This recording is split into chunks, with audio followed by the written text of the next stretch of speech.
Petrol की कीमतों में इजाफे के बाद अशिया खुरनोश की कीमतों में मजीद इजाफा हो गया। पेशावर में घी, दालें और चावल समेत दीगर अशिया की कीमतें मजीद बढ़ गईं। शहरी भी बढ़ती महंगाई से परेशान हो गए। मजीद बताएंगे जाकिरुल्लाह।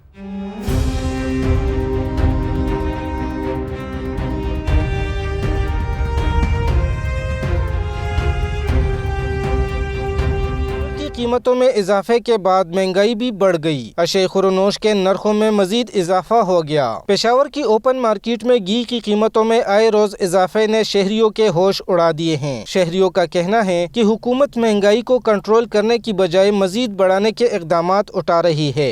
घी 530 रुपये किलो है, चावल 220 रुपये किलो है, मोटा दाल 200 रुपये किलो है और तनख्वाह देड़ी वगैरह किसी ने भी नहीं बढ़ाया आज तक। पेट्रोल की कीमत बढ़ाने से बाकी अशिया पे भी असर पड़ा है, तो आवाम जो है इसमें गुजारा करना बहुत मुश्किल हो गया है। एक आम आदमी वो अपने बच्चों को रोटी देने से कासिर हो गए। दालों के नर्ख भी बढ़े हैं। दाल चन्ना 40 रुपए के इजाफे के बाद फी किलो कीमत 180 से बढ़कर 220 रुपए हो गई है। दाल माश की कीमत में भी 60 रुपए का इजाफा हुआ है, जिसके बाद फी किलो नर्ख 260 से बढ़कर 320 रुपए हो गए हैं। चन्ना 300 से बढ़कर 380, दाल मसूर 200 से बढ़कर 260 और चावल 180 से बढ़कर 240 रुपए फी किलो तक पहुंच गए हैं। शहरियों का कहना है कि पेट्रोलियम मसनूआत की कीमतों में इजाफे के बाद अशे खुरनोश की कीमतें बढ़ने से अवाम की मुश्किलात में बेफना इजाफा हुआ है।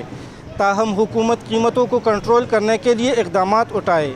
कैमरामैन अजीजुल्लाह के साथ जाकिरुल्लाह, दुनिया न्यूज़, पेशावर।